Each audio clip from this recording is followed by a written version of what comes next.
विरक्तो वैष्णवो विप्रो वेद शास्त्र विशुद्ध कृत दृष्टांत कुशलो धीरा वक्ता कार्योति निष्प्रहा। जो वक्ता हो वो विरक्त होना चाहिए। विरक्त का मतलब संपत्ति पर ज्यादा ध्यान ना दे।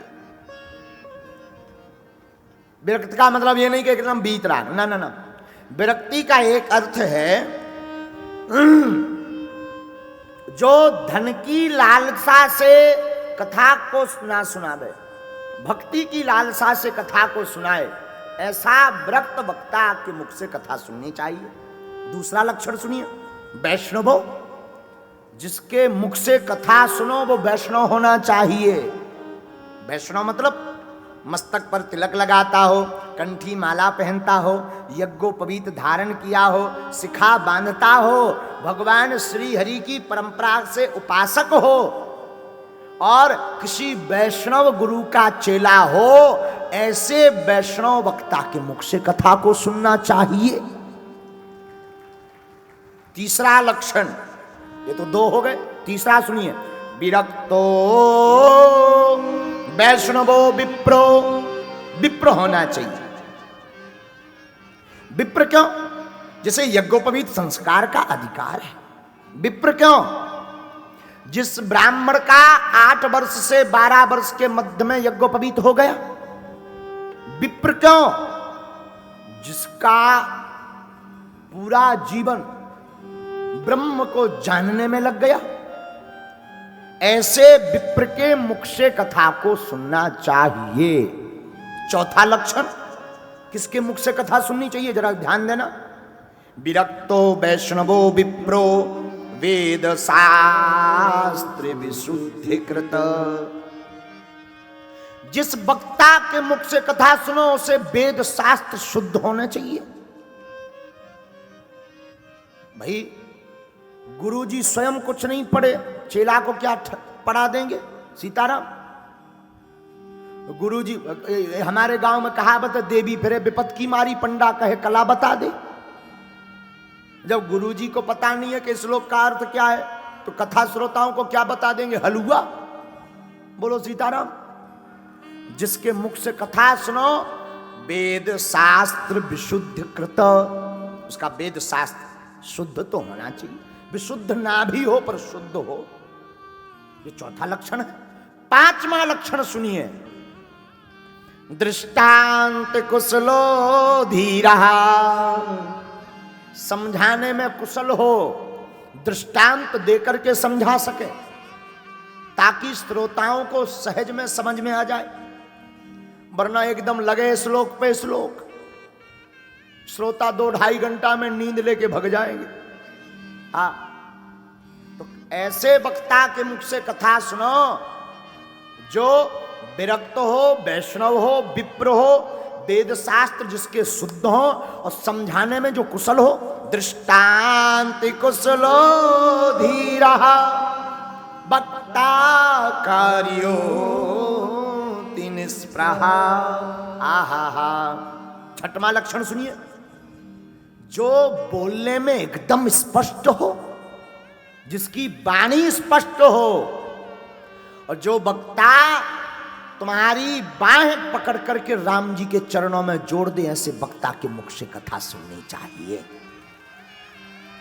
लेकिन आजकल दोनों उल्टे हैं। वक्ता भी चाहत भाड़ में गो मोटी गड्डी मिल जाए, चेला की चाहे जैसी हो कथा, और श्रोता भी आजकल ऐसे ही हो गए, चाहे जो हो, श्लोक एकऊ ना हो, परलोक की चर्चा एकऊ ना हो, हमारा नाम हो जाए कि हम धर्मात्मा है, फोटो टीवी में आ जाए। सो फिर का लालची गुरु लोभी चेला चले नरक में ठेलम ठेला। ऐसे दो ही जनन की दुर्गति हो। तो बोलो सीताराम। कचू चेला तो इतने बचते हैं। एक बार एक गांव में हमने कथा करी, उत्तर प्रदेश प्रदेश की बुराई नहीं है, पर एक गांव में हमने करी कथा।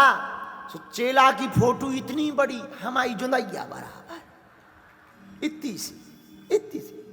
हम गाड़ी लेकर जैसे ही गाय वहां शहर में हमने प्रवेश किया, हमने गौर से बैनर की तरफ देखा, 2-3, हमने सोचा एक आध में मिस्टेक हो गई होगी।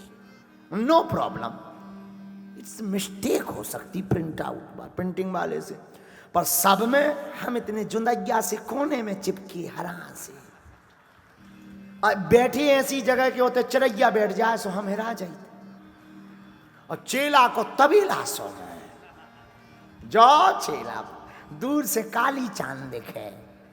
हमने कहा हमने अपने ड्राइवर साथी से कहा, हमने कहा please stop your car, please रोकिए, जरा जरा गाड़ी को रोकिए। हमने कहा जरा देखो इसमें हम ही हैं कि काऊ और को चिपका दिया।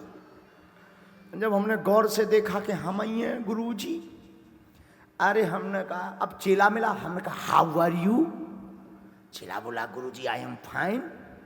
हमने कहा एक काम करो, कथा बाद में होगी। बोले क्या? हमने कहा पहले बैनर निकलवाओ, उससे हमारी फोटो हटवाओ, तुम अपनी अपनी लगवाओ, श्रोता भी तुम बनो, वक्ता भी तुम बनो, कथा हम कर देंगे। कहा हाँ जुंदैया सी धर दी, हमारी बदनामी और करवा रहे, बेइज्जती करवा रहे। बोले गुरु जी क्या बताएं, हमने सोचा कि आगे चल के सब अब अच्छा उसके जवाब देखना, जवाब देख के तो और मन हो के 4-6 कोने में जाके लगे। जवाब पता है क्या बोला? बोला गुरु जी हमने सोचा कि चेला को लोग जानने लगे, गुरु को तो सब जानने लगेंगे। आओ बताओ। हमने कहा जय हो तुम्हारे चेला, अच्छी जगह फंस गए। आओ तो हमने कहा फिर तो एक काम करो, इसमें कथा व्यास अपना ही नाम डलवा लेते, हमारा क्यों डलवाया? अरे बोले गुरुजी वो तो नहीं हो पाएगा। तो श्रोता भी ऐसे हैं, कथा जजमान भी, कई कथा जजमान तो हमने देखे, कई युवा देखते हैं हम पंडाल में घुसाता मोबाइल पहले ही चालू करें। अच्छा उनसे पूछो ये क्या? बोले याददाश्त के लिए, कभी कभी देखते रहेंगे घर पे। अरे टीवी में आ रही, नेट पे डली, क्या देखना है, आके तुम कथा सुनो तो। लेकिन नहीं, जब तक वे अपने मोबाइल में फोटो खिंचवा लेने संतुष्टि नहीं। अब हम भी परिपक्व हो गए, अब आजकल हमारे पास लोग प्रणाम करना थोड़ी और फोटो खिंचवा ले। हम भी इतने पक्के हो गए कि जैसे ही आदमी दिखा सो हम पहले ही आजा पहले खिंचवा ले, बाद में पाँव पड़िए, बाहर में होता है आई तई खिलाने, पहले अपनो काम करवा। बोलो सीताराम।